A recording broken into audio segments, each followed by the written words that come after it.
Can be done. It's a Mul- great innovation. For Yeah. future, we can look at doing that. Yep. It is a very rather professional looking setup. I As must it say. should have been. More professional than the talks that we do. Which move away from. It's actually, somebody was telling me the other day, what you talk is actually doesn't feel professional at all. Because that's the whole idea actually of the kind of talk that we're supposed to have over here in this. Yeah, what you guys are journalists, somebody No, who's no, done these. YouTubers. Tell them. Correct. I tell them we are cricket observers. Analysts. I'll do you one better. Cricket enthusiast. Enthusiast. No, Enthusiast. that's an abused word. No, actually, we are. Enthusiasm is No, abused. no, I will tell you. Because it was used very famously, infamously by one man Yeah. who was banned for life. That's why I used it. I know I've got a better one, which is we are students of the game. Students good. Should we call ourselves aficionados of the game as well?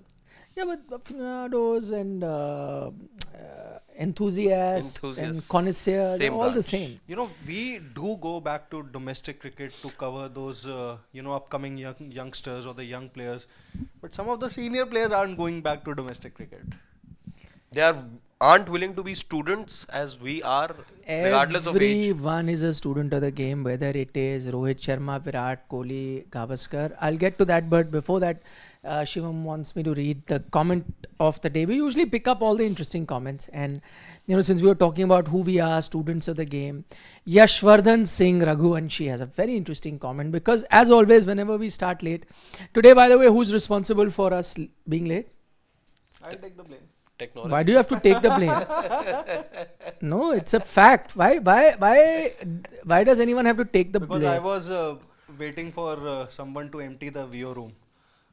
You were not doing it. I don't know why he's covering up, Team but the sport. fact of the matter is Team sport. we are late because of Harshit, who had one problem which had a very simple solution, which has been reminded to him before also, but he tends not to remember. So we are late because of him.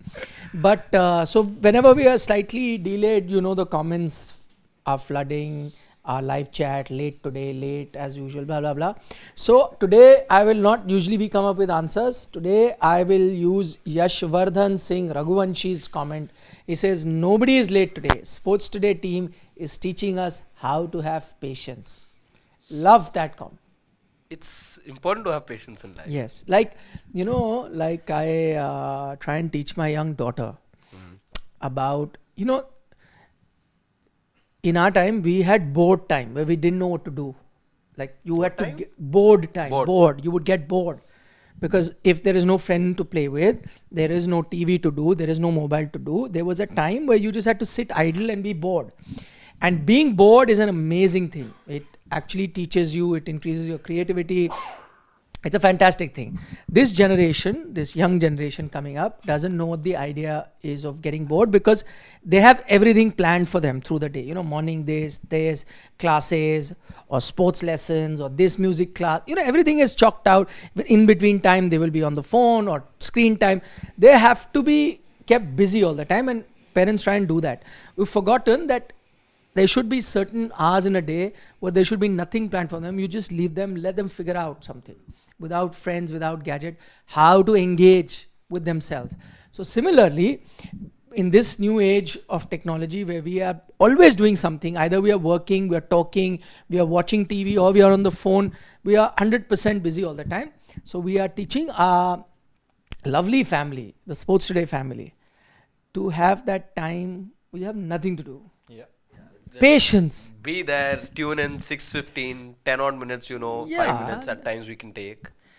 And Fashionably just late. those- Yeah, Delhi standards is acceptable. IST, Indian Standard Time. And yeah, those can be 10 minutes of just, reflecting on the day, just spending time with yourself. Me time. Me time. Now coming back to what you were saying, students of the game. Everyone should be a student of the game. Agreed. We are students of the game. Our viewers who watch us are students of the game. Former cricketers are still students of the game because they are learning. Current players are also students of the game. Till the time you're a student of the game, you are learning. And you know who used this line very liberally and very often, and I picked it up also, that's why I came up with that, was Leander Pace. During his interviews, even while he was at the top of his game, he would say quite often, I am nothing but a student of the game. I'm still learning after having played for 20 years at the highest level. And that's how it is. Every day you're learning. Everyone is a student of the game. That includes a Rohit Sharma and a Virat Kohli. The day you cease to be a student of the game, that day the sport will go past you. You have to learn every day. I mean, just the fact that in T20 World Cup, remember how they've tried to change their game. I mean, credit to Virat as well. He tried to change his game from the way he was playing T20 cricket and how he was successful in that. But realize the game has moved forward and he had to change that. And he changed it, and same for Rohit. He used to play one day cricket very differently. If you remember earlier, Shikhar, long partnership, they would take their time, set up a template, big 100-run partnership, and then from there on you'd go. Then ODI cricket changed where you had to go attacking from the word go. England changed it, and then Rohit adapted. So they are also students of the game. But while the talk about being a student is there, and at a, how do I say this, at a conversational level, it's good sounding. But you need proof at times. You're always looking for proof. What is it? There are actions. Everyone's going to be saying these things that sound morally right, etc., philosophically right. But for people like us on the periphery of the sport, we are always looking for proofs. When you say that I'm working out, I'm working hard, you want to see that player in the nets. When you say you're a student of the game, I'm trying to find out ways of getting back, you're looking at proof. When Hardik Pandya says that he's hitting the gym and he's got this regime, you're looking at proof. When you're saying when Rishabh Pant says that 1 year I've done this, I've done that, I've done hydraulic training, this, that, we were getting these reels, we were getting this proof. When Shreyas was told, okay, you need to go mend your ways, play domestic cricket, there was proof. So everyone had to in some way circle back to doing the basic things and be the student of the game. Start from the primitive level again. Some were forced, some just had to. But when you talk about Virat, Rohit, you've been looking for that proof, and that's where this whole debate has started. That's not to say that the two believe that they have grown bigger than the sport, but students of the sport, the juniors are doing it. Some juniors have been forced to do it, but the two stalwarts, when there have been windows in the past as well, where Ravindra Jadeja, I remember, who had to make his way into the team, he was still a guaranteed starter, but still chose to play that Ranji game in between. No, so what are you saying? Student of the game, what proof do you want from that? So, when this whole talk is happening about the two turning to domestic cricket. Domestic cricket, okay. Yeah. So, what is it that tells us that they are still students of the game? They are also part of the same, they're part of the same they're changing system. The way they play. I gave an example. But again, when you say student, you're talking about rediscovering, you're talking about learning as well, right? And at the moment, both find themselves in a spot that there is some learning, there is some course correction that is needed. So is it always going to happen in the nets?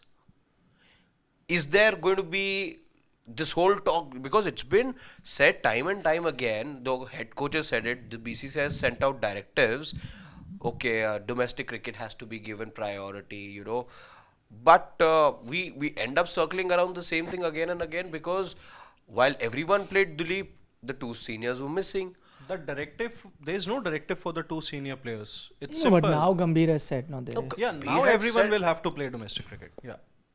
But now, as per reports, now domestic cricket, I think it wasn't clearly specified Indian domestic cricket or English domestic cricket. Because that is something new I read this morning. That Virat Kohli apparently, according to some reports, which I don't trust fully, is apparently looking at playing the county. Maybe there's provision for him to play just that's the one. also domestic cricket. Yeah. I don't care wherever you play, if it is going to help your red ball cricket. Whether, okay, fine, you don't want to play in Allur. But if you want to play in Surrey or Middlesex in London, which is in Lord's, Surrey is in the Oval. So if you want to play there, and if that suits you, so be it. Red ball cricket is red ball cricket. If it suits you, then you should go out. Why should it matter whether you're playing here? Though I've said it before that if these guys play domestic cricket in India, it's not just for them getting better. Imagine the passing of the baton to the younger players. Yeah. These guys also benefited by playing with stalwarts. Na? Rohit Sharma played with a lot of Mumbai stalwarts. Sachin Tendulkar played with a lot of Mumbai stalwarts. Vengsarkar was playing at that time. Yeah. And he played alongside Manjrekar, Vengsarkar, that team. Younger Indian players got to play with some stalwarts. Virat Kohli got to play with the Virender Sehwags, the Gautam Gambhir. So you pick up. So if you don't play domestic cricket here, you are not passing on the baton to a lot of players locally. That's the only disadvantage. But I'm saying from a personal point of view, if that allows you to pick up some form, then play whatever you want. There are a lot of Indian players that have gone and played county cricket in off-season. There's one playing right now as we speak. Yeah, Arshdeep is playing. UZ Chahal was playing some time ago. Cheteshwar Pujara played for a long time. In fact, tried his hand last year. The biggest success story was that of Zahir Khan. If you remember, Zahir Khan had been pushed back in the pecking order by Irfan Pathan, and Zahir rediscovered his form by going and playing county cricket and came back a completely Pujara different was too. Even Dada too. Saurav Ganguly, yeah. So a lot of people have benefited. I'm not really sure, how much game time will Virat Kohli get, ahead of the England series, assuming he is selected for the England test matches. See, IPL gets Why are you assuming he's going to be selected? You can't drop him now. No, you're still 99% sure that he's going to be selected. I'm not going to say this 100%. Yeah. No, I think as I said, you'll have a conversation with him. But have you reached the stage where you don't have him in your test team? 99% yes, 1% anything can happen. Okay. Yeah, that's the point. So, see, IPL finishes on 25th of May. Your tour, the first test against England, first of the 5 test matches, begins on 20th of June. So, assuming RCB lasts the distance, they play the final on 25th. I'm not really sure, how many games would he be able to play for any county team? 1, at max 2. Because you'll have to assemble with the team also for any of the intra-squad games or maybe a practice game for that matter. I think there is one round of county matches on 23rd May. Yeah. So if they don't make the final, it's a good chance. 18th, I think they'll finish. RCB will finish their campaign if they're not playing the final. Yeah. Then you can make the 23rd game. But after that you can't, because the next round is I think 22nd, and by 20th I think you will be playing the India matches. So at best you will be playing one game.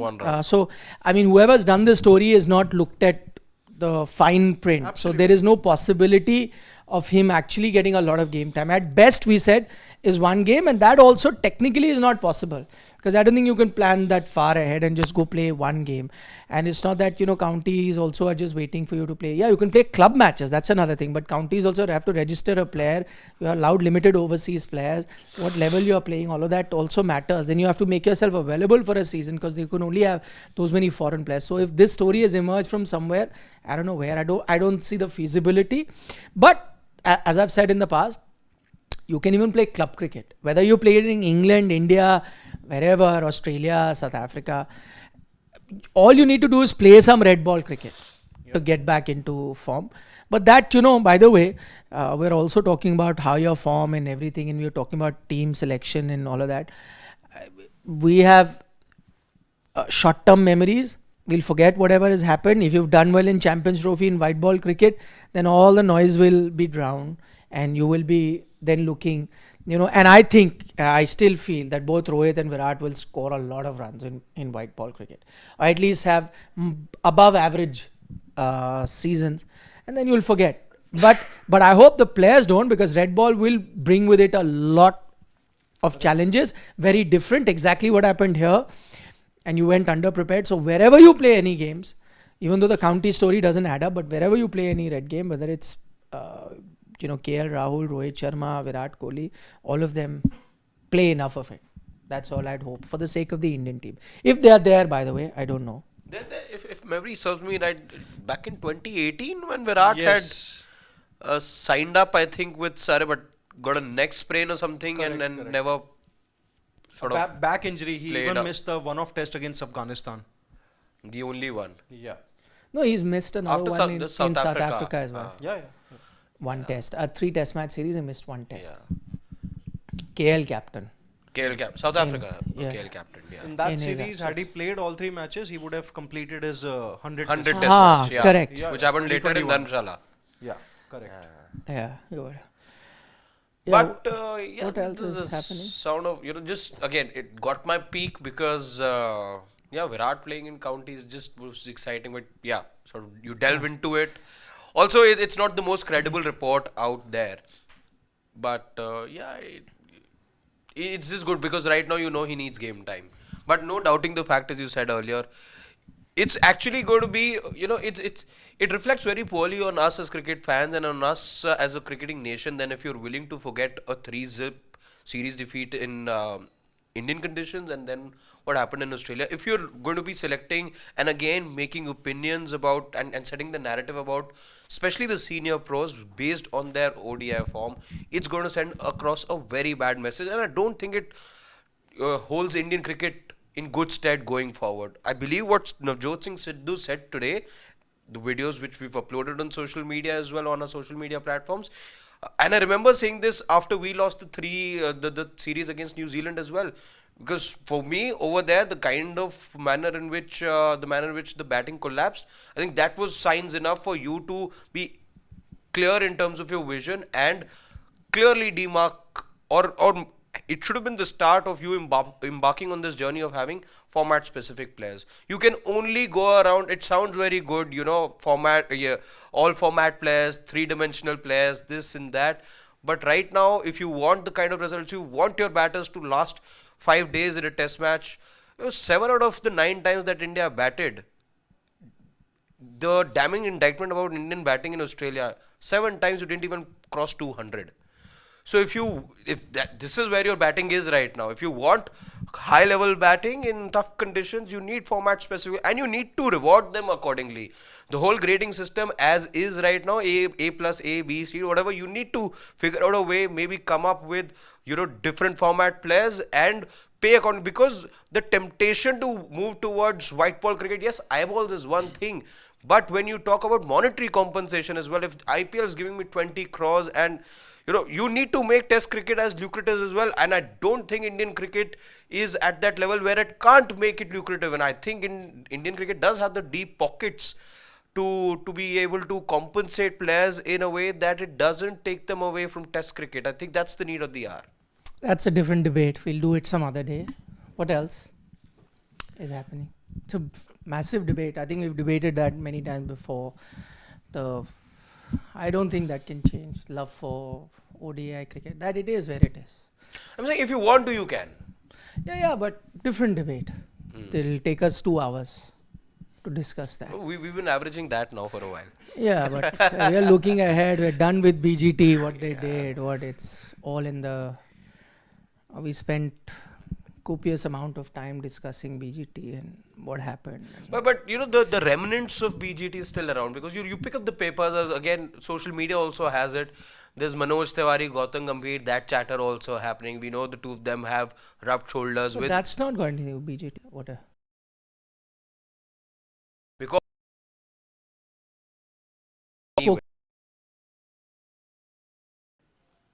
And what was the context? The whole KKR team should have gotten the credit for their 2024 title winning campaign, but it was because of one man's PR that he got all the credit. Also, the PR debate from players has extended now to the coach as well. The whole PR fight. No, but what is the context? Like, how did it just suddenly come about? Like in the middle of... See, I don't know. It's more of IPL 2024 when KKR won, everyone was lauding Gambhir and saying that it's because of his comeback that KKR have broken their 10-year jinx, and it's because of Guru Gambhir that KKR have won their 3rd title. It's also Gambhir's 3rd title with KKR. So all the limelight was around him only. And that's where maybe Manoj TIWARY has said that it shouldn't really be about him. It should be about the whole team, for that matter, the support staff, the head coach Chandrakant Pandit, Abhishek Nair was there. You had I think a bowling coach in Mone Mokal, Ryan Discata was there. So I think it should be about everyone rather than just one man. Then that is the age-old debate where everything should be about everyone, and it's quite ironic that the player who's always fought for credit being spread to everyone. I mean, we all know famously Gautam Gambhir is the one who spoke about that 2011 World Cup. And now he's coming into scrutiny that, and again, either on both those occasions, I don't think MS was responsible for ensuring that the win was about him. It was media and social media and fans per se that made it like that. And if it has happened in Gautam Gambhir's case, once again, it's the media, social media, fans. So I don't think Gautam himself is really responsible for that. But it's always the case, the biggest personality gets. So I don't think an Abhishek Nair or a Mone Mokel were really the faces of that franchise. Neither was Chandrakant Pandit that, even though he's a great coach. We know he's done that well domestically. But remember, before Gautam came, it was under Chandrakant Pandit, and KKR did not have a great season. Yeah. So clearly the biggest face tends to get it. You could argue that the captain could be the guy who gets a lot of it. But again, Shreyas Iyer, on that case, a lot of times himself came out and said that he does take a lot of feedback from the coaching staff and tends to do that. If you remember, there was this major embarrassment that happened. And again, it's because Shreyas himself has created that event, where he came out and said something about some decisions that were taken, and he said that Saurav Ganguly told him while he was captain at Delhi. He said Saurav suggested, and then it became a big controversy because at that time Saurav was the BCCI president, and he technically couldn't have been the director of cricket, which he was. Yeah. But when he became president, he left it, and inadvertently, while actually praising Saurav for certain decisions that they had taken, Shreyas Iyer, the captain, said it, but he mentioned Saurav's name, which he shouldn't have, because at that time, technically, he could be. So this is, and then he's done that even as KKR captain, where he's credited Gautam and for, a backroom staff for certain decisions. So then if that is the messaging that comes from the captain himself, then you tend to believe that he is more of a, coach's captain, that he's good on the field and whatever, but he does follow a game plan that's set from the outside. So that's the impression you have made. I don't think Gautam himself has gone out to say that, listen, I am responsible. A lot of it the media has done. And as I said, media always tends to take the biggest face. That is one. And two, and which is the most important thing, and Manoj Tiwari is, I also share a great relationship with him. But let's not forget that there is a history between the two of them. They've had two major fights. One happened in Ranji Trophy. It happened at Firozshah Kotla, I remember. And that got very ugly. Bengal versus Delhi match at Firozshah Kotla. And they came almost to blows at that time. Things like, come outside, I'll see you. Typical, Delhi type fight happened there. And if you remember, one more, while he was with KKR and Manoj Tiwari was Lucknow, Pune Super Giants at that time. Pune Super Giants, yeah. And they had an on-field altercation at that time. So the two of them have history. So if he is, attacking Gautam Gambhir, they're going to take it with a bag full of salts. Yeah, I mean, that's the only thing that I'd like to say. But that now for everyone else will raise a lot of questions, because the timing of it is susceptible. That's why I asked you what is really that caused you, because right now Gautam is under scrutiny for not being a great tactical coach with the results that have come, and then suddenly there's a Manoj Tiwari that comes out and says this, and then it's just more fodder for people who are critical of Gambhir to have that. See, we told you that he's not doing well, and the thing that you were giving him credit for, KKR, now he has a man in Manoj Tiwari who's saying that he wasn't responsible. But after a point, you can't really, because that's how cricket works as well. And it's not Manoj Tiwari. We've seen plenty other cricketers who've had differences with players in the past, and it's more than evident in the way, I don't want to take names here, but come the IPL and the tweets tell you the story, that there are times where former cricketers, the relationship with cricketers who are playing right now becomes more than evident if it's especially bitter. So let's take such comments with a pinch of salt. Like when? It's happened multiple times.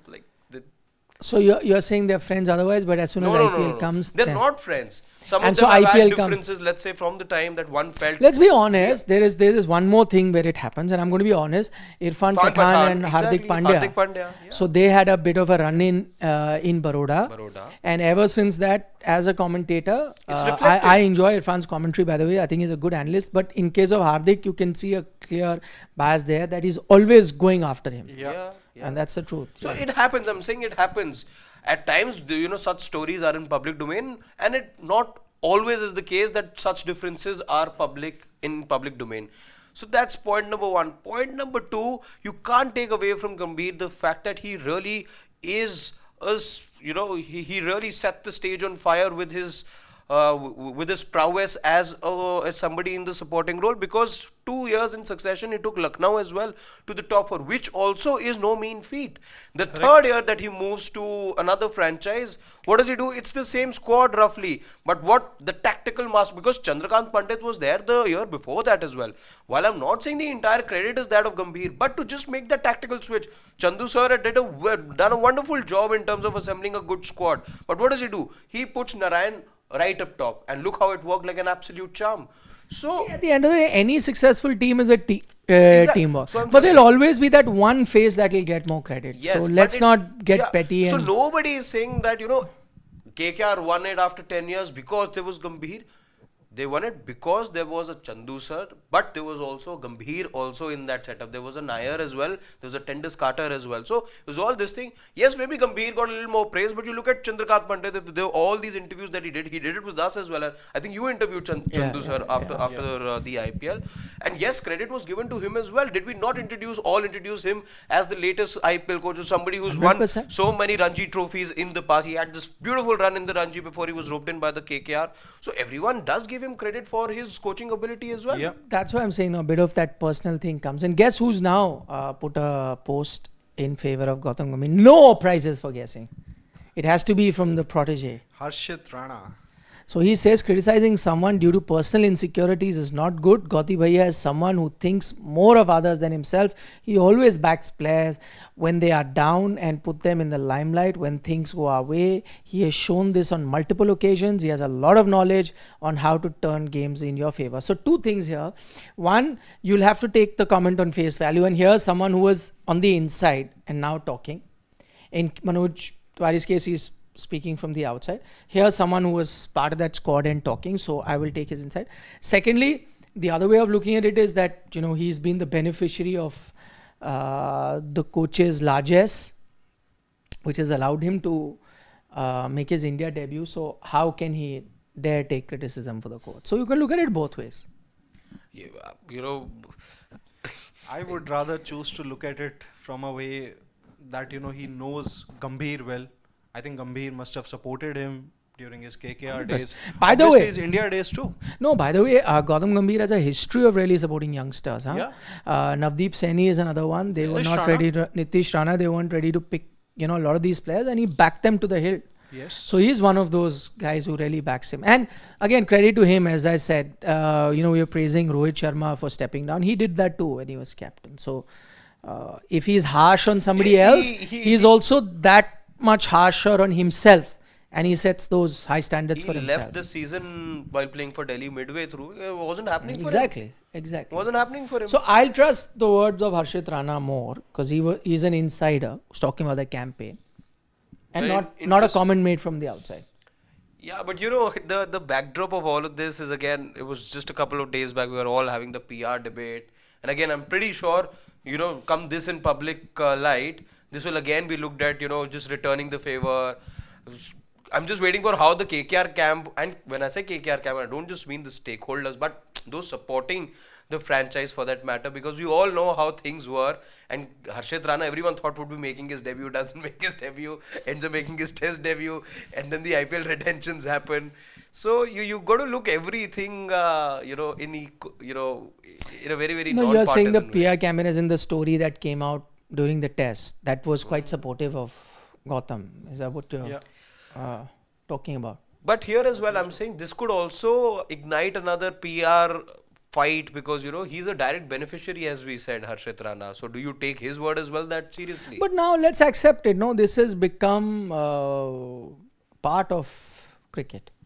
I don't think anyone is naive enough to understand that these things don't happen. Nowadays, people putting out tweets in favor of someone or the other. And by the way, there's not 1, 2, 3. There are multiple people, all parties doing it. In favor of that. That's a fact.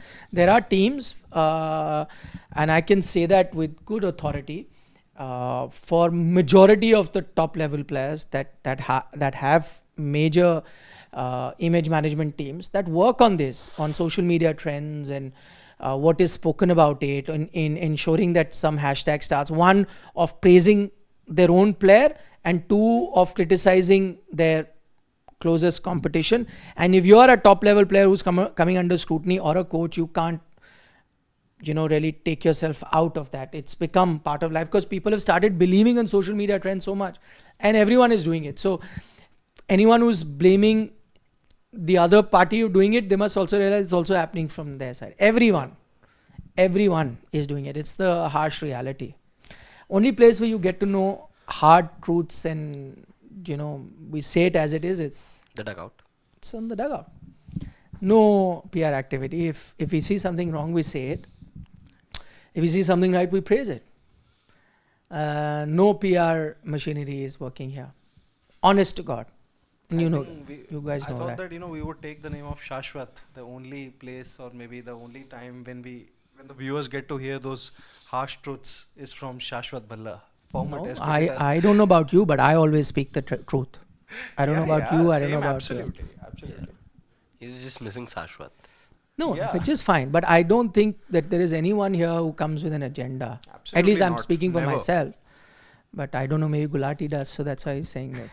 I don't know, at times I wish I had one, but I don't. You wish you had one. At times. You But I can don't. create one then. If you wish, then you should create one. No, never an agenda. Never. You can. Trying, not happening. You're trying. Poor guy. Poor guy. Okay, let's get down to what we were here to discuss today. And after our dugout yesterday, we got loads of comments on social media because we were making our 15 and we didn't dwell that deeply into certain points, and we realized that after we'd done our discussion, but we had ourselves thought about it, why we selected someone or dropped someone, but we got a lot of comments agreeing and disagreeing, praising and disapproving of our theories about two major slots. One was the wicketkeeper batter slot, where there was a three-way fight, KL Rahul, Rishabh Pant and Sanju Samson, and the other, the spin bowling all-rounder fight, which is also a three-way fight between Washington Sundar, Akshar Patel and Ravindra Jadeja. So these are the two slots for which we got a lot of feedback. So we thought, let's address it and go a bit more deeper into this and really find out, one, what does the numbers suggest, who merits a place ahead of whom, and also what we think the BCCI or the selectors are going to do. So there are different dimensions to it. So what do you want to address first, the wicket-keeper batter slot or spin bowling all-rounder? And let's start with keeper batters. Keeper batters, okay. Yeah. So the keeper batters, as I said, in contention are KL Rahul, Rishabh Pant and Sanju Samson. We did up 15s yesterday, and the two that I had gone with were KL Rahul and Sanju Samson. The two that Gulati went with, also KL Rahul, Sanju Samson. The two that Harshit went with, also Sanju Samson and KL Rahul. Shashwat isn't here, he's the only one who picked that. So let's address it. Why is it that a lot of us weren't picking Pant, even though, we did make fun of that word X factor, but if I was to say it in all honesty, he is considered that a special talent, a special player, X factor. However, that's the reality, that's the truth, and a lot of time the Indian teams backed him. Why is it that he could not find a place in our 15s? I would like to believe, and that's the way I look at Rishabh Pant. Just taking a step back, the time that we were discussing the reject squads as well, or the renewed squads for IPL franchises, as somebody who supported the Delhi Capitals, was extremely unhappy that Rishabh Pant wasn't there, or we couldn't crack a deal with him. I wasn't really, because I feel with time now Rishabh Pant's been figured out a bit, and the whole X factor thing that he came in with doesn't hold that much water anymore. Test cricket, he's really nailed it, but even there he was found wanting. So it's not like everything Rishabh Pant touches turns to gold. In Test cricket, however, that was the thing for the longest time, and I still believe Test cricket is something that Rishabh Pant can still contribute to a lot. But in terms of white ball cricket, when you talk about his X factor ability, his X factor, is not, let's say, his ability to spend a lot of time at the wicket and turn the match around for you. That's not the X factor. X factor for Rishabh Pant is that in little time he changes the game for you. That's his X factor. Is it happening very often in white ball cricket where it should happen? Test cricket, wonderful that it happens the day that it happens. But is it happening that often in white ball cricket? I'm sorry to say that it's not happening, and I don't see it happening on multiple times now. There's the century that he scored at Old Trafford, if I'm not wrong, that held him in good stead of sorts. But that also wasn't really a tour that otherwise had gone his way. The knives were out for Rishabh Pant. I think it came in the last match, if I'm not wrong. Decider. Yeah. The decider, it came in. And otherwise as well in T20 cricket, if you look at his numbers, they're only dwindling. And there are a few things about Rishabh Pant, I believe, that have been figured out. So the X factor quotient has minimized. I'm not saying it's completely extinguished, but I think it's been figured out. Look at Test cricket as well. Bounced out in Adelaide both the times. Pat Cummins really taking him by a surprise. So teams are having plans. But in now. Test cricket, he has to be your number one wicket keeper Agreed. batter for a long time. Agreed. No debate. He's India's best wicketkeeper batter of all time. Yeah. Absolutely. Yeah, he is. I agree. Totally. But in the white ball format where you actually expect. But did he not become just now the most expensive buy in IPL? Because so much like the white ball cricket, selectors, IPL franchise. See, so much of it is not just down to what your numbers are. If numbers were the thing, then just the highest. But you just strike quoted rate. numbers to him. I haven't quoted numbers yet, but I'm just going by how things are playing out for Rishabh Pant with the bat. With the bat, there are plans now in place for him, I believe. You look at how this last season also panned out. He wasn't keeping the wickets for Delhi, but even then, the one time he really got runs was against KKR when he targeted the weakest bowler of all, that was Venkatesh Iyer. He scored about 25-29 runs in that over, and that's how he got to the 50 or the 49 that he scored in that match. But otherwise, back of a length, people have started worrying a lot. Back of the length to Rishabh Pant, and I think the X factor quotient for me, and that reflects in then the numbers as well. Firstly, I feel his plan has been figured out a bit. That's point number one. Point number two, I feel that the numbers also tell you the story for Rishabh Pant. The fact that the returns aren't the same as they used to be. I think one of the reasons why I did not really have him in my ODI 15 for the Champions Trophies, I don't think that he has figured his game out in the ODI format. Despite being given that consistent run in the middle order number 4 or the number 5 position, he hasn't really gotten those big scores. You can obviously churn out a couple of good knocks. He has played maybe one against England, one against West Indies for that matter, but overall his record and even his impact performances haven't really been up to the mark. If we talk about KL Rahul, he has also batted at almost he has batted at more number of positions than a certain Rishabh Pant. From number 1 until number 5 or number 6 he has batted, and if you look at his average and the impact performances that he has had in the last couple of years, I think he's obviously head and shoulders above KL Rahul, above Rishabh Pant. But then it's not just the competition that he's facing from KL Rahul, it's Sanju Samson too now. Because Sanju Samson's stocks are rising, not just in T20 cricket, but in ODI cricket also. I think we mentioned it in our previous dugout also, that he scored 100 in the most recent ODI that Sanju Samson played. So I think the last ODI he played, he got played 100 against South Africa. So that's the thing I think with Rishabh Pant, that he hasn't really figured his way out. 31 ODIs I think is still a good sample size, and even if he take that year out when he did not really play any cricket due to that unfortunate accident, I think he made his ODI debut in 2018. It's 2024. He's played ODI cricket for around about 4 years now. 31 ODIs, not many impact performances. There is I see I have no reason to even pick him in my reserves for that matter. Okay, so two things. One, just to counter question on that. See, I'll give an example. Now, look at what India has been doing, and this is very important to understand what India would be picking. Our personal opinion aside, but we're also trying to understand what Indian team or what Indian team management does or what the selectors do. Now, you spoke about Pant's record, which wasn't great, but I'll now take you to the last series that India played, an ODI series, that was in Sri Lanka. Yeah. So one thing is for sure, whether people like it or not, that KL Rahul has been your first choice wicketkeeper batter for some time now. Okay, even while Pant was injured and even when he made his return, KL Rahul has remained your first choice wicketkeeper batter in ODI cricket. And that we have seen in the recent past as well. The difference is that when Pant returned, Sanju Samson, even you spoke about that 100 he got, he was dropped from that Sri Lanka series. And Rishabh Pant superseded him and came into the team. He only played one ODI, got 6 odd runs, whatever. Yeah. But he went ahead of Sanju Samson. My point is that looking at the thought process of the team and where they think they are, there is a likelihood that your two players could be Rahul and Pant, and Sanju unfortunately gets left out. This is what I'm telling you what the team is doing. I'll give you another example. You must not also forget that the same thing happened in T20 cricket. Correct. Numbers of Pant also wasn't great, but the team, which is selectors and the captain in Rohit Sharma came out on record and said that when he saw Pant bat in the IPL, he knew he's your number 3. So there is this belief that the team has, whether it's X factor or whatever, potential, you can use any amount of adjectives, but they do. And Pant was your regular member of your T20 World Cup winning side as well. I know different format, but what I'm trying to get to is and make everyone realize that this is how the team is thinking. It may be right or wrong is another debate. Personally, if you saw a personal opinion, if you ask me, Rahul is your first choice wicketkeeper batter. Even if you don't make him first choice, at best he'll get pushed to second. So he's guaranteed that spot. I think it'll boil down straight to a fight between Pant and Sanju Samson, right? That is what is going to happen.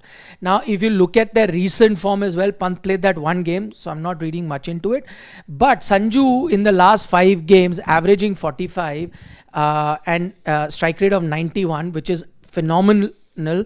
And why I put Sanju ahead of Pant? For 2 reasons. One, his ODI form recently has been good compared to Pant. 150. Yes, but I'm saying even if you're looking at white ball form, and if you're even going to look at white ball, because I gave the example of Pant that he was part of the T20 World Cup, Sanju Samson was not. So there's a better chance the Indian team management will go with Pant, with not Sanju. But all I'd like to remind everyone, after that T20 World Cup, Sanju Samson has been a next level beast in T20 cricket. Correct. Out of his last 5 T20 innings, 3 are hundreds. That is unbelievable. He got 100 here versus Bangladesh. Then he got 200 in South Africa. 200s in South Africa in T20 cricket I'm talking about. So if you look at his recent form in white ball cricket, he is performing at beast mode, like next level. So if you are looking at even white ball form, and I know it's a different format, but somewhere if it really comes down to very close contest, you'll have to be looking at T20. So even you look at T20, so in my mind, I have no doubt that I think on form and on performance right now, Sanju seems to be the better white ball batter. Whether you're looking at it ODI or T20, but my humble submission is looking at the direction of where the captain is going and what the thought process is, there's a good chance that Pant comes. And as has happened in Sanju's case in the recent past, he's always that unlucky to miss out. And dare I say, this could be another chance. I'd be happy to see him. I don't know what the curse over here is, because it's been the curse with KL Rahul that's stuck for so long. He's the one who has to adjust to the needs of the team. He's the one to get left out as well, depending on the convenience of the team. The same treatment, exact same, is happening with Sanju Samson as well. I don't know if there's another curse. Could Rahul be out and Pant and Sanju goes? No, has anyone given that thought? That's not happening.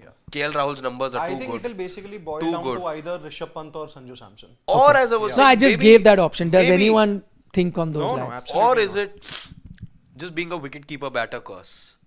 If you're that, KL Rahul's an example. Sanju has been that example in the game's shortest format, maybe in the ODI format as well. It's just a curse in Indian cricket. Having said that, if you do go on merit as we have and you do pick Rahul and Sanju, I don't know, something inside me also feels a bit awkward, a bit empty, not having a Pant in the squad. It doesn't to me.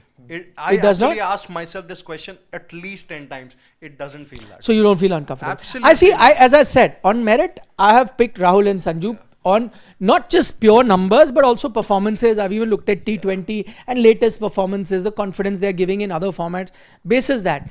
But there is something about Pant that if you leave him out, it does. I have a story to share with you guys, because I remember the time that we were doing the squad, I think for the World Cup. Rishabh Pant had only played the IPL, and people were talking about, whether he still merits a place or not, because the IPL was middling and all. And I remember doing the story in which I said that, Rishabh makes it, he's an X factor. I think we were all doing our op-eds of sorts, where we were opining whether who fits, why not. And there's somebody who reached out to me like, Harshad, what are you saying? What X factor? Tell me what happened. What is the definition of X factor? Which we discussed. And it is difficult to define X factor. But I also on record remember, and that video has to be up somewhere on Sports Day, where you can't justify X factor. It drives, it streams more from a belief place, from a belief system. That's what it gives you. Okay, then the World Cup happened, and then there is that little bit of bias, if I can say, that times that it creeps in, is the fact that he's played for the franchise that I've supported for so long. So there was that little bit of bias towards him and liking towards him. If not bias, maybe liking then towards him. However, I think right now, guilt-free I can say, I'm happy, and that has nothing to do with the association with DC breaking, but the fact that I was mighty disappointed with Rishabh Pant in the World Cup. The only time that he got those runs was against Pakistan. Instrumental for India to get to 119, 120. A lucky 41. Lucky 42, 41, whatever that it was. But those were scratchy. Out of those 42, 20 runs, Rishabh Pant had no idea how those runs came as well. Yes, the pitch was tricky. Yes, he was India's highest run scorer. But that's not how it works for me. So, I mean, you two have reached that stage. Maybe, as I said, I have... majorly reached that stage, which is why I have actually got him out of my 15, which I did after a lot of thought. But there is a bit of awkwardness that I have, and maybe it'll take time to get used to. But that's where we are. So that's the reason why we went with Rahul. And that awkwardness is probably because we all associate Rishabh Pant with a match winner. Of course. I think that's the reason. That is the problem, because you're not looking at somebody averaging 30, 31. Can I just have a look at the overall average again? He's averaging 34 after having played 31 matches. The best at the moment, the tail is going pretty much but it's just hardly anything between Sanju and Pant. Yeah. But I'm saying... And while it's about 18 odd short for Rahul, but look at how much he gains in the average department. Correct.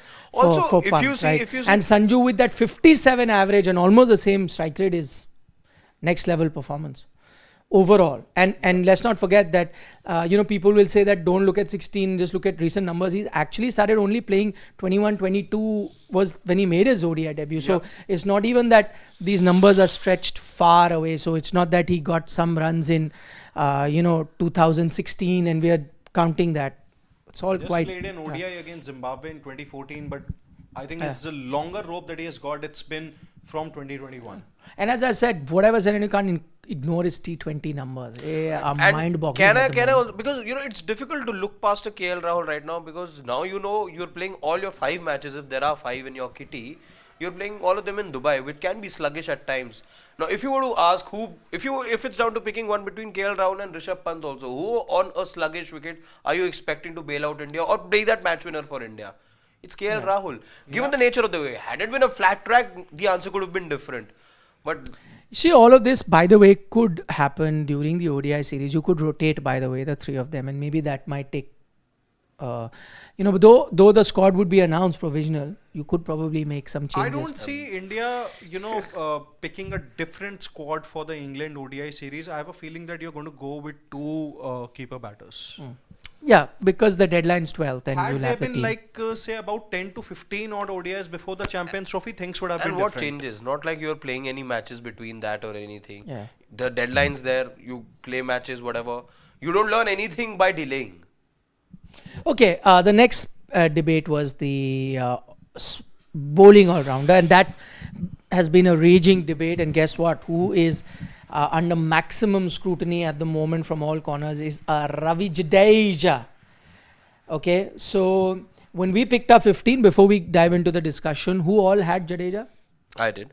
I didn't have. He did not have. Okay, and I had the other 2 as well. Yeah. One of them was my backup. So did I. I had also the other 2. Yeah. We had that. So Jadeja, does he deserve a place in the squad or not?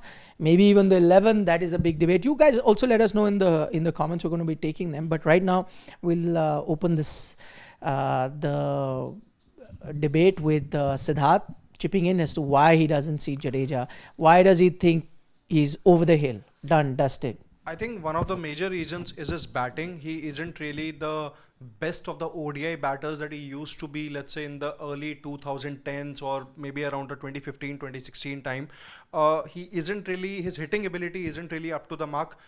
I can definitely, say some different things about Akshar Patel and Washington Sundar. They have shown better batting skills, not just in red ball format, but in ODIs and T20Is too. Although their numbers may not, reflect that thing, but on current form, I think Jadeja only makes it to India's ODI team. Obviously, he's retired from T20I because of his fielding. He isn't really inspiring me that kind of confidence with the bat. Also, when you're coming in at number 6 or number 7, you cannot really play the waiting game. Obviously, when you have had a collapse, then you would want to make sure that you anchor the innings and take your team to a good total. But then when you're coming in at number 7, you are expected to be a finisher. His strike rate or the amount of runs that he has scored haven't really been that great.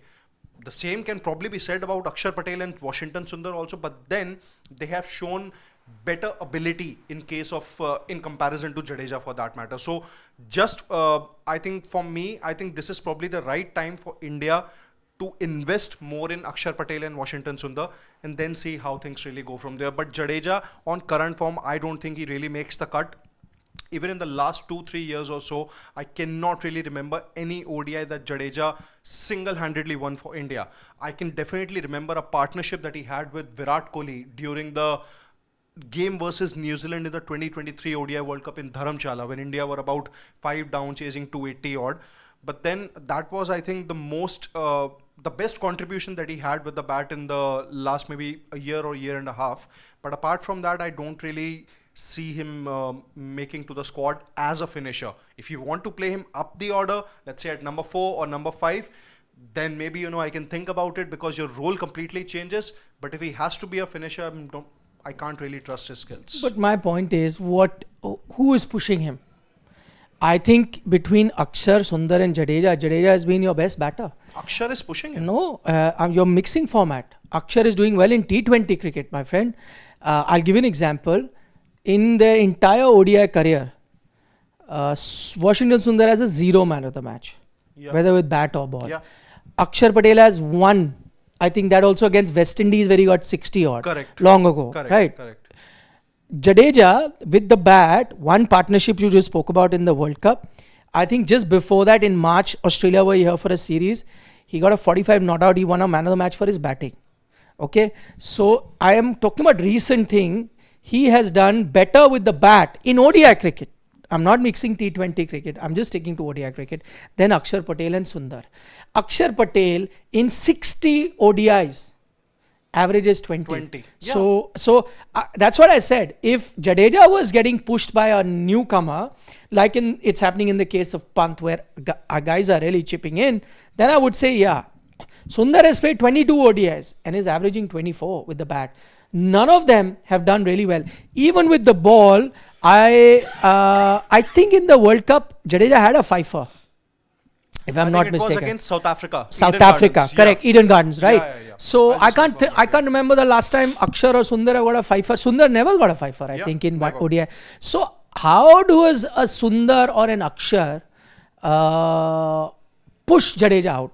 You want to say that Jadeja is not performing at the level that he sometimes was? Maybe there is merit in that argument. But I still think he's performing much better than an Akshar Patel or a Washington Sundar. The day you get a spin bowling all-rounder who's doing much better than them, then I'd agree. But right now, even if I'm looking at recent form, he's doing it. And by the way, if you look at T20 also, I think T20 World Cup, he hardly got a chance to bat. A lot of matches he did not bat. He did not come out to bat. He only had a notable contribution against England in the semi-finals when he scored that 70. Correct. But in a lot of matches, he didn't even bat. In a lot of matches, he did not even bat. Top order was just correct. Everything. So, and if I'm not mistaken, 2 seasons ago, he's the guy who won the CSK the title, right? With the bat. I'm not again going with the ball, with the bat. I don't want to get into T20, but I'm just saying that, see, Jadeja, the batter pre-2019 in white ball cricket was a batter that could not accelerate. I accept it. But I think from that 2018-19 season onwards, he found another gear where he could be, getting runs at a quicker pace if he wants to be, whether it's T20, whether it's ODI cricket. So Jadeja, the batter, became next level. Yes, his returns may not be that good, but as I said, the guys who are, breathing down his neck are not there either. Akshar, I am a big admirer of Akshar, the batter, but it's primarily come in T20 cricket. So I haven't seen. I doubt that you have reached the stage where you can remove a Jadeja. And by the way, even if his form was bad, which I've just argued that it is not, I think Jadeja has the same stature as a Virat or a Rohit Sharma. He does. He is played for as much time. By the way, Jadeja and Virat are the same vintage, same Correct. under-19 World Cup. Yeah. And he's also played close to 200 matches and has multiple times been the match winner for his team by his, three-dimensional play. So shouldn't he also be given that luxury where if he's really down and out and there is somebody who's doing far better than him, then he should go out? But in his case, that's not happening. So why should he also not get that longer rope? I don't think you've reached a situation where you have to. And I'll also give you an example. This is one very underrated aspect about Jadeja. We keep harping about the fact that look at Virat, look at his age and how fit he is, don't we? About Virat's fitness and his age, we correlate that. Yeah. We forget that Jadeja is the same age. 36. And he's nowhere even 1% inferior in fitness to anyone. Dare I say he could even be better. Virat's was, he's the better fielder. But I'm even talking about fitness, running between the wicket, running in the outfield, doing whatever. So, but this is an aspect of Jadeja we don't appreciate because we expect him to be that fit. For Virat, we sing those praises that look at him, he's aging, but he's still, Jadeja, same age. And he'll give a run for the money to any youngster. My contention with retaining Jadeja is... No, but I'm also talking about his batting and I get that, but as a number 7 batter, he's not really inspiring that. No, but who is? My thing is... But is Akshar and Sundar? He's not screaming trouble for India. I am willing to bet on Akshar and Sundar rather than Ravindra Jadeja. That's because... But what is it that you've seen that? I've shown you their numbers. Look at their last few, okay, if you don't want to see overall, look at their from 1st Jan 2023 numbers. Akshar has played 14 matches. His average is 20 with the bat. Sundar has played 10 matches. His average is 15. And if you even look at recent form, I'm not saying look at him as a legend. In 26 matches, look at him. Average 31, strike rate also is similar. So what is it that Akshar and Sundar are doing so much better? I would agree that if they were too good, then I would say nahi boss. I don't think Jadeja's personal form, both with the bat and the ball, is screaming trouble right now. It's not horribly gone wrong. That's number one.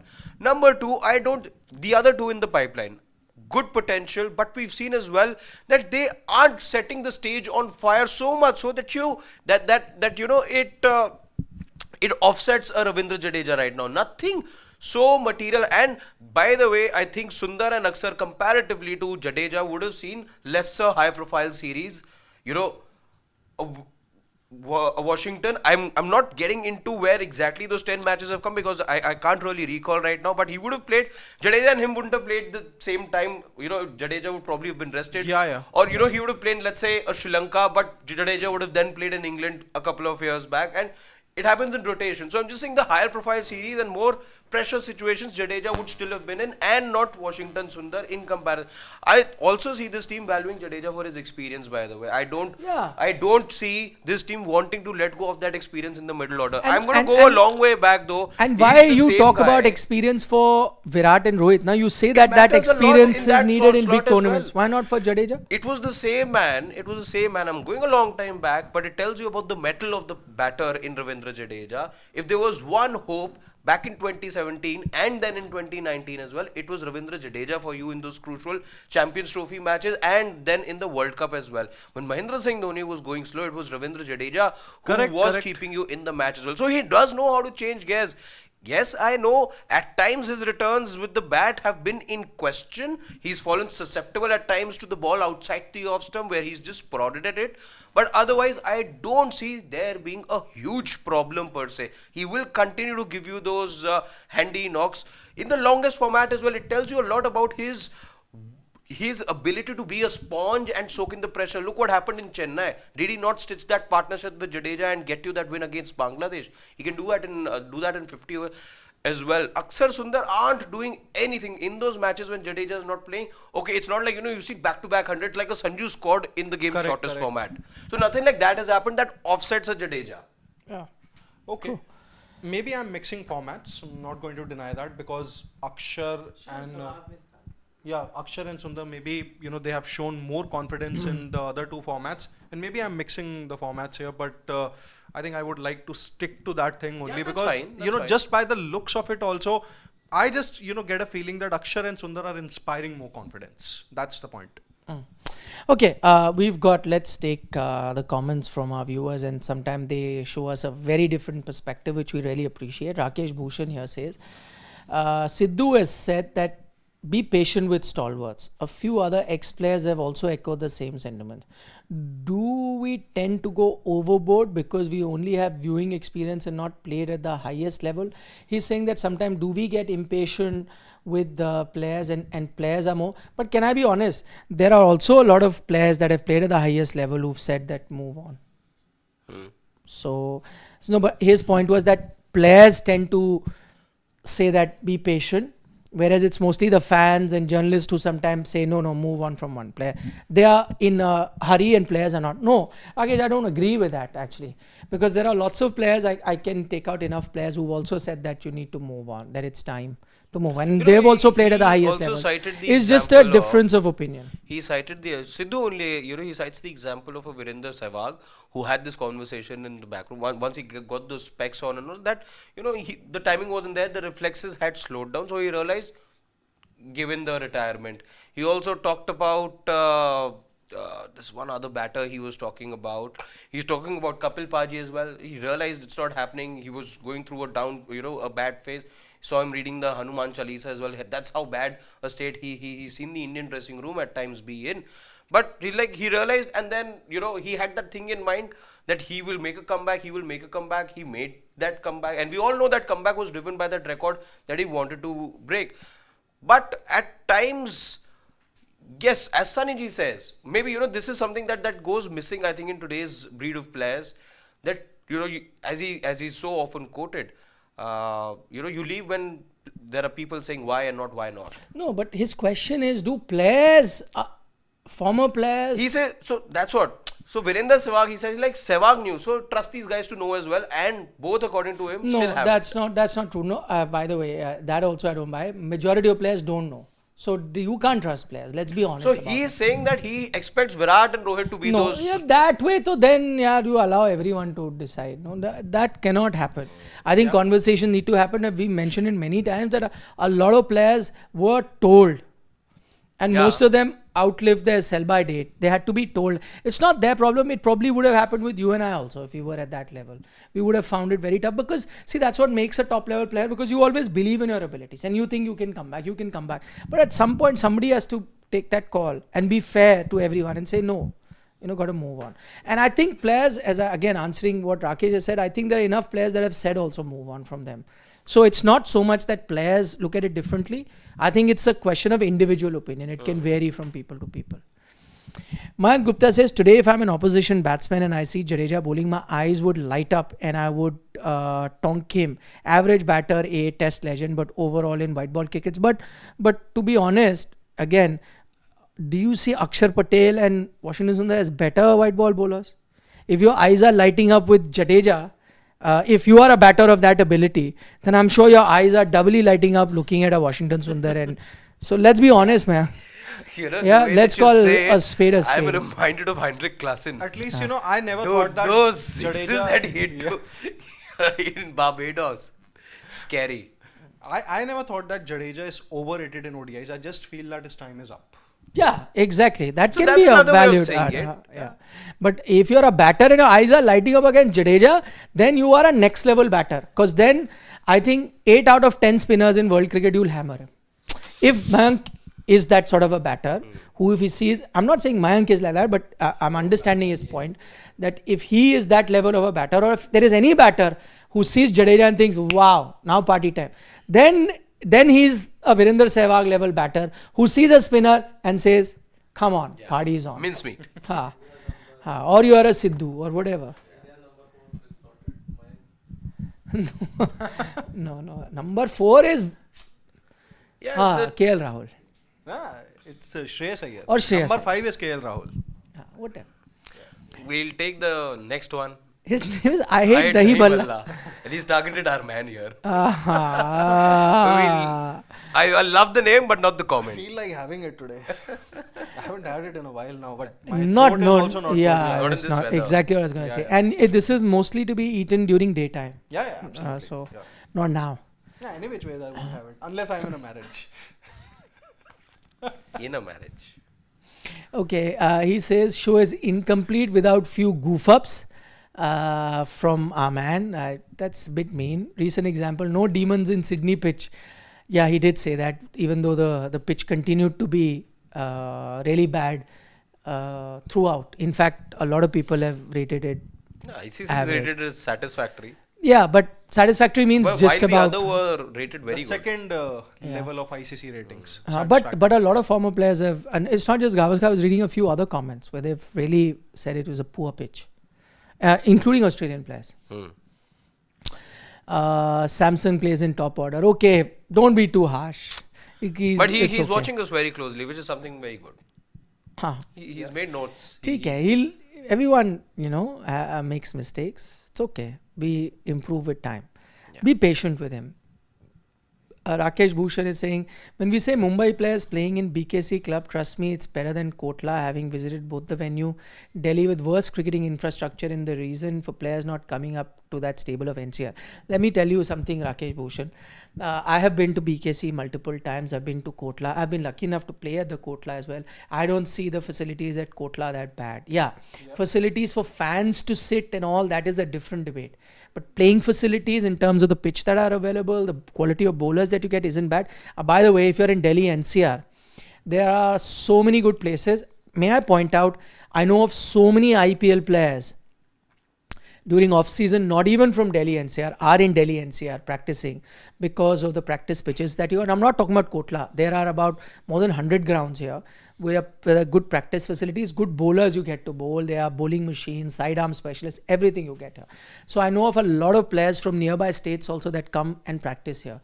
So you can, that's a different debate. You can, and again, why should we have a fight whether you practice at BKC or Delhi? You can do it anywhere, but that's factually wrong. You get very good facilities here. A lot of those grounds you don't even know. A lot of those players, by the way, practice, in Gurgaon as well, in Delhi as well. Very good facilities that they come and practice in. Yeah. So, Anil Nair has just sent some love to us. Anil, thank you very much. Love back to you. But then he sends a question. He says, I really liked your discussion yesterday. Where you pulled out Samsung middle order stats not to push a narrative but to counter a fake and naive narrative. Thank you, Anil, for liking our show. Can I but be very honest with you, Anil? You liked our show because we backed a player in Sanju Samsung. I am guessing that you are fond of Sanju Samsung, so you liked our show. There will be times that we will be criticizing a player that you like. I would like this kind of honesty from you as well, because we try and be honest with our job and not have personal favorites and really call a spade as to how we see things. So at the end of the day, we have been in the past also alleged, a lot of fans, same fans who praise us. That's why I tell my colleagues, don't look at comments, because same fans are praising you. The day you are being nice to their favorite player, the day you criticize their favorite player, they start abusing you as well. I've seen it from up close on social media, which is why I do not take any comment seriously, whether it is a praise or it is against me, because it is driven. Yes, there are certain fans who like the honesty and don't have personal favorites. For them, the good of the Indian team is primary, and that's exactly the sentiment we have. So thank you for your comment, but just remember there will be times where you may like a player and we may not be very kind to them based on what they've done. And I hope you like our honesty that time as well. Rajwinder Singh Gill from Canada says, Rohit ने इंजर करा दिया बुमराह को, ज्यादा movers करा. But Rajwinder, I'll just tell you, actually, just to point that, if you look at the number of overs bowled, Siraj bowled more overs than Bumrah. Yeah. If you look at Cummins bowled more overs than Bumrah. Stark bowled more overs than Bumrah. I looked at some stats of previous tours where Kapil Dev, Manoj Prabhakar bowled close to 80-90 more overs than Bumrah in a 5-test match. 80-90 more overs. So if you're looking at 150, they were in the 220 range. Can you believe it? So But they didn't have that injury. My point is, Bumrah's injury is down to his bowling action and the way he bowls. Everyone knew that when he made his debut. That's what makes him so effective and so good. But that will bring with it a downside that he is prone to injury. Yeah. So I don't think it's fair to blame. You get effectiveness with him, but perhaps not longevity. That's the Yes. deal. Correct. And Take that's it or one leave of the it. major reasons why I would not really have him As as my captain. next test captain. That's a debate. Different debate. Yeah, Yeah, that's a different debate. But it's a solid argument to have. Yeah. In the midst of a 5-match series, you can't have somebody captain 4 matches and 5th is a stand-in captain. Dhanush says, will Virat play new home team Middlesex or Surrey? Dhanush, again, too many of these jokes doing on social media. As we discussed at the start, I don't care from where he plays. So long as he's playing red ball cricket, preparing himself, because we have his best interest in mind. We want him to do well. Sometimes people misunderstand us. If he were, keen to move on from Virat Kohli, then we would say, it doesn't matter, why should he even play domestic? Uske run nahi aane wale. Move ahead from him. We don't say that, right? We say he should because we believe in him. We believe that, he can come good, provided he has to put in a bit more effort because time has changed. A younger Virat with probably just sidearm practice could do it. Maybe now, you'll have to change your ways, and that's the only way he can be successful. So no under the belt mean comments. Shubham Garg. He says, Pant's game is based on aerial shots. He does not play grounded shots just going for boundaries, he means. That is why he is not consistent in white ball. Recent example is the Sydney innings I think where he I would really want to, quote that ODI 100 that he got against England in 2022. That's his only 100, I think. Yeah, that's his in only ODI. ODI 100. Had he, if he can play more of those innings in the ODI format or in domestic cricket for that matter, I'm sure that he's going to be back. He's going to be a consistent part of India's he's actually facing the ODI kind of 11. trouble Suryakumar Yadav faced in terms of figuring the ODI game. You don't really have to think too That much. is That's that the is point. that is what he is also struggling with right now. Like, it is a big case study as to how somebody like a Suryakumar Yadav, who in short space can strike at 180, but is just struggled so very bad in the game's 50 over format. Yeah. Jasbir Singh has a comment. Why nowadays the adjustment is missing in BGT? There weren't any batters playing shots according to Oz. No uppercuts, no square cuts or punches. They were getting out playing same shots which they play in India. T20 cricket? The reason behind it? Perhaps.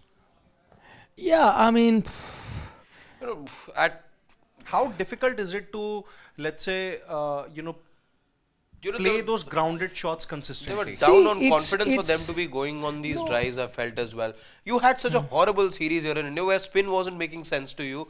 Conditions changed. Again, these batters were short of confidence. Takes a lot of confidence for you to be driving, right? no, so if you look at it, the one who was successful, I think Jaiswal played all his shots because he was getting a lot of runs. Rohit could be that other batsman that would have played those shots, but he wasn't getting too many runs, wasn't spending too much time on the wicket to even reach a stage where he could play those shots. Pant is the other guy. I think he did play shots. You know what came about from that. With Virat, the thing is, it's not that Virat doesn't make adjustments. I've read a lot of his interviews in the past where he spoke about how a lot of adjustment happened in Australia subconsciously. He didn't make those adjustments. His foot would move, much closer to the ball, or he would have a very big stride, which you usually would not. And he realized later that just, your body reacts to it differently. So he also makes that condition. But I think at the moment, there was that clutter in his mind so much about that outside the off stump that you did not see too many other shots. Even Gill didn't spend enough time on the pitch. If you see in the past, Indian batters have done that. They've played, Ajinkya Rahane has played those kind of shots. Virat Kohli has played most of these Australia-based shots. But I think this time, also let's not forget two things that happened. We've done that story. One, the nature of Kookaburra ball has changed. It's become more like the Duke's ball. So which made, earlier in Australia, you could hit through the line after a few overs.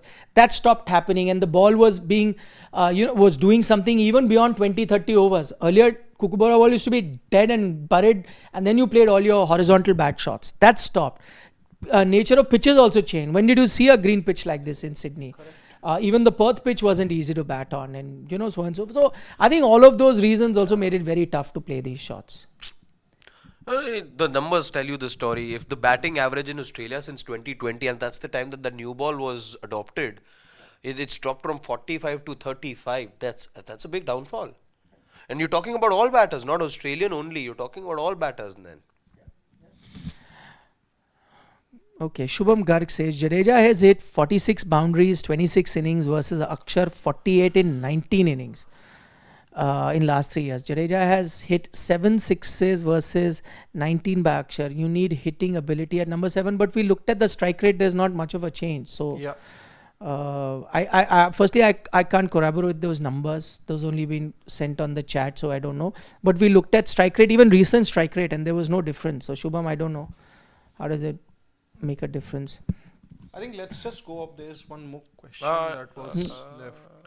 Manav Kaushal. Manav, He says, no, there are a few more. Keep Austin going up. Lacuna. Yeah, keep going up. Keep going up. Okay, yeah. This one, game. We've got Gaming Live. He says, you guys have recency bias. Pant made debut in 2018 and has just played 31 ODIs and he's played more impact knocks than KL Rahul and Samson.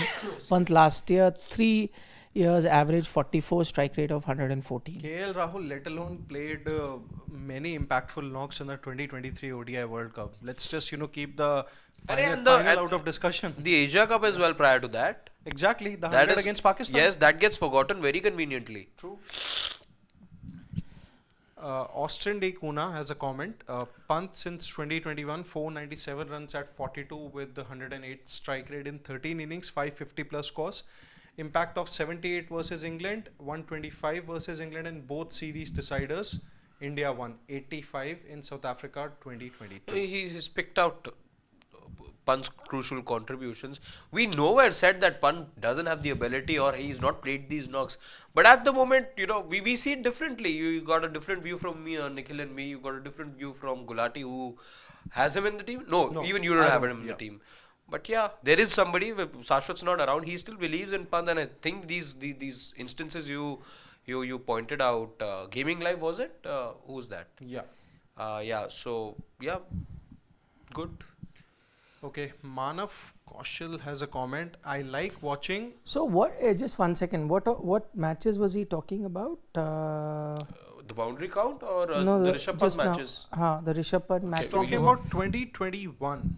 Yeah, at 42 with 108 strike rate in 13 innings, 550 plus impact of 78 versus England in 2021, 120.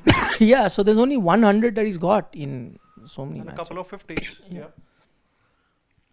Manav Kaushal. I like watching paint dry more than watching limited over bilaterals. That's a good one, Manav.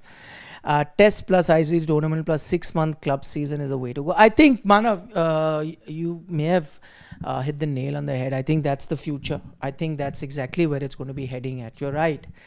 That is going to be bilateral ODI. I really don't have a context. I completely agree. I'd also watch paint dry. Quite interesting.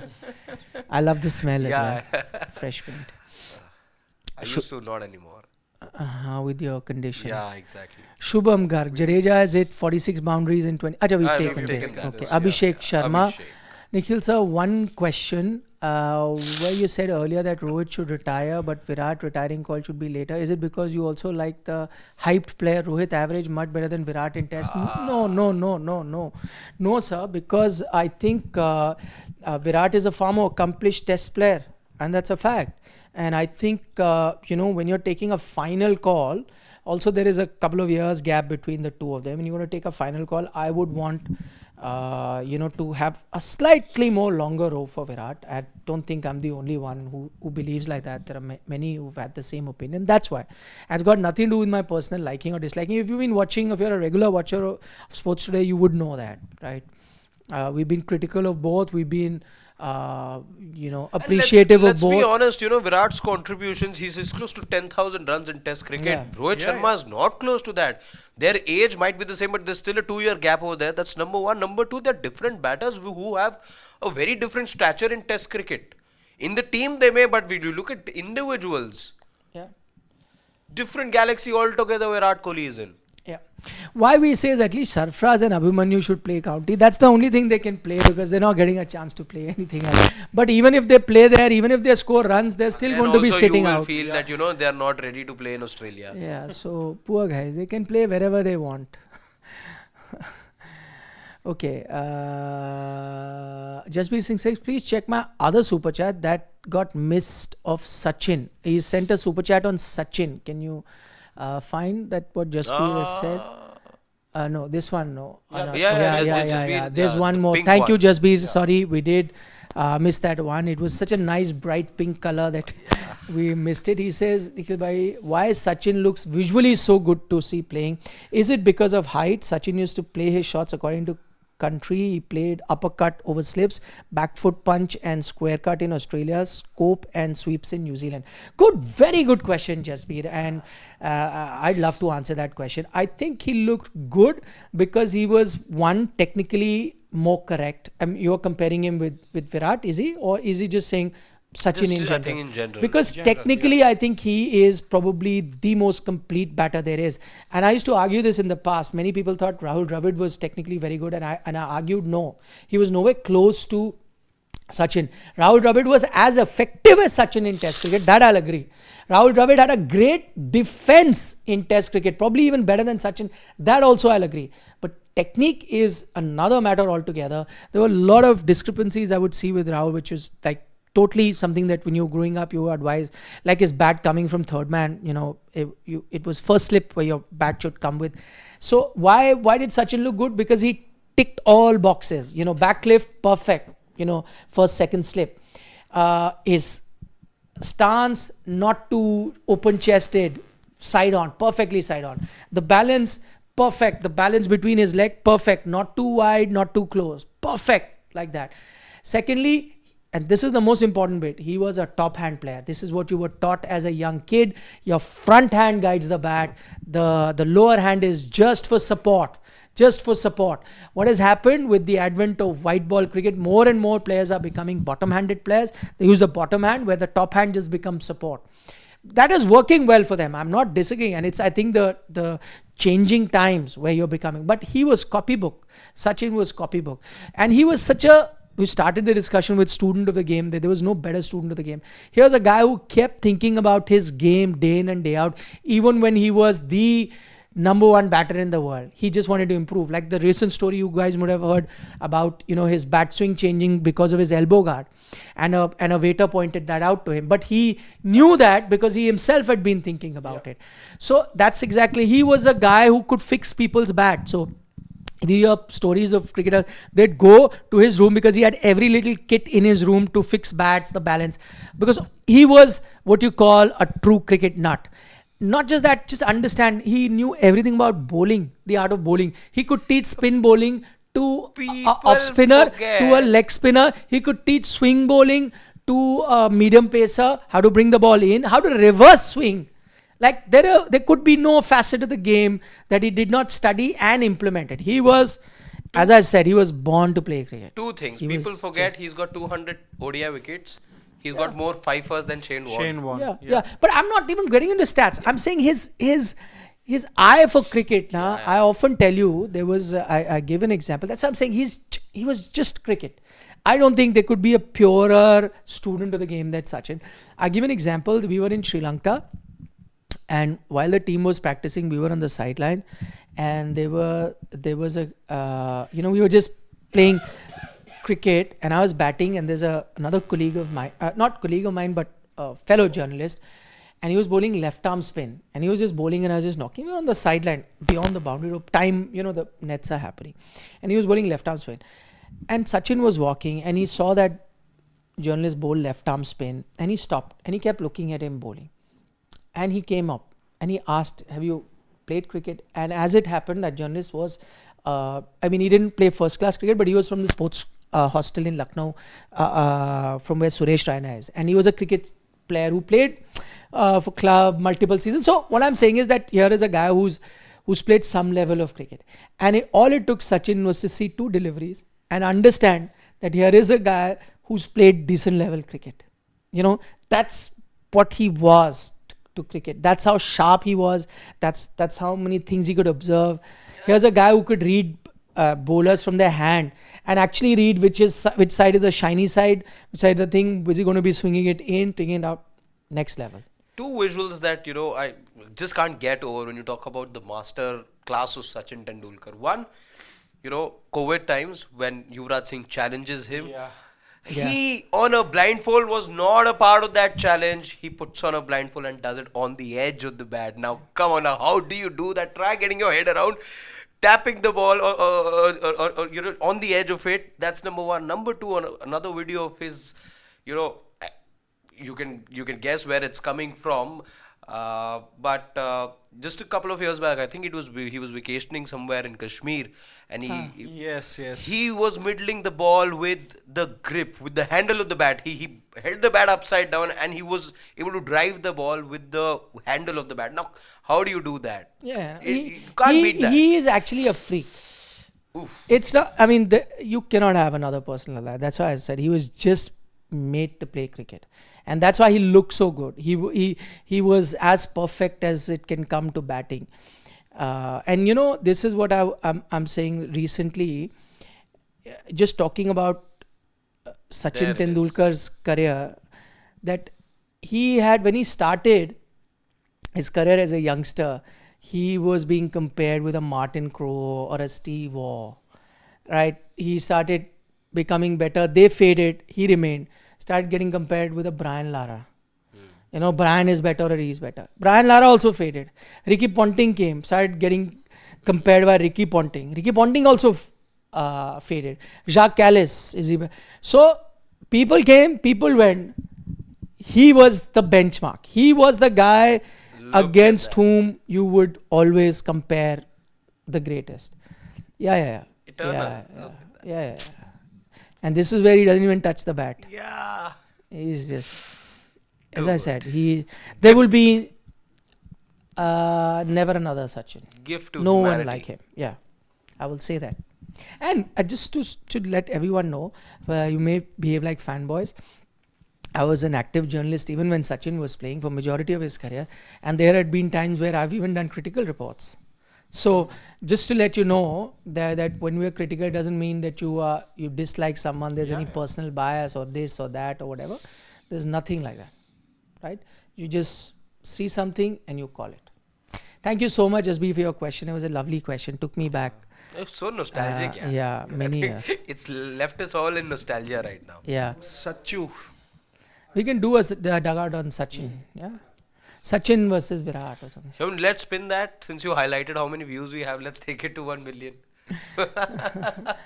Nilesh Yadav is saying, hi, being a huge Yuvraj fan, I want to know your favorite Yuvraj Singh memory, and we will see him in future either as a coach or in broadcasting. Okay.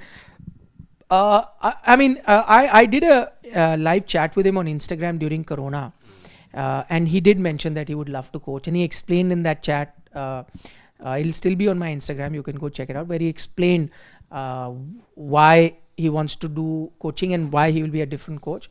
That's aside, but yeah, favorite memories, quickly. Sachin. Yuvraj. Yeah. Yuvraj Singh. Okay. No, I was actually still thinking about, Sachin. There was, I think, there were two people. They basically wanted to co-author a book on Sachin. They wanted me to write a chapter on that also. I did write it, but later the idea got dropped. And I still have that thing with me. I'm can basically use it preserving it, for some time, sometime I might just use it. So I think in case of Yuvraj Singh, the favorite memory, 6 sixes, obviously. I think his knock against Australia. Oh, that Champions 2011? Trophy. 2011. 2011. Okay, I thought that you were talking about the knockout trophy. Yeah, his debut knock. Though it was, I think, his second game. Innings, yeah. Second game, Game, but yeah. I don't think he played in the first. So this was debut didn't knock, get to but his bat second. in the first game, That's yeah. what. So his second match, but his debut knock. Mini World Cup as it was called. Vinod Kamble also played that game. Yeah. But my favorite memory of, there are many. One is that 70 odd he got, I think, in Centurion, that Australia. India-Pakistan game where Sachin got 98, but India were in a bit of bother, Yes, and yes, Dravid and Yuvraj kept that partnership, and you could have still lost that game. But that partnership between Dravid and Yuvraj really took you. So again, finisher, we talk about, see, before Yuvraj, and I think Dhoni also came after him in terms of finishing. Yes. But before Yuvraj, Indian cricket didn't have finishers, in the sense we were so used to almost winning the match, losing. He's the first guy who started giving you confidence, and of course he was joined by Dhoni, and the two of them then made it. But his memory is that knock, the 2011 knock, I agree. Yeah. That I know. That was his But- the last of him, let's say, before retirement. But his test knock also in that Chennai game. Pakistan. No. India, Eh, England. yeah. England Record England change. no? India Pakistan 100 also that he got in Bangalore 2007. Haan. That Ishant Sharma 5-wicket haul. Yeah. The same game. Yeah. Many memories. So It's actually a debate, Very nostalgic because ho gaya many say that Yuvraj Singh actually is your biggest match winner in In is the white ball most- cricket? White ball I cricket, agree. yeah. I agree. I think Though I must say that Virat also in Yeah, ODI yeah, cricket yeah. and T20 actually may have surpassed him. But yeah, these two. Okay. Anything else? Nostalgia, makes you feel that you want to be there at times. You don't want to come out of nostalgia. I think I've been pushed into that zone right now. But yeah, those were different times, and when you take a bite of the reality sandwich in 2024, what's happening? Yeah. Anything else? 25. See, it's nostalgia. It's got Get back to reality. Yeah, we hope 2025 gives us more such tales that we Yeah. can reminisce in 2047. Yep. Anything? We're good for now. Okay then. With that, another edition of the Dugout comes to an end. Thank you so much as always for your company. We love it. Tomorrow is another Always. day. We'll be back. I look forward to seeing you then. From all Until of then. us, Harshit, Siddharth and I, good night, Shubhratri. Shabba khair, Nandri, eat your vegetables. And don't trouble your mother. Thank you. Bye bye.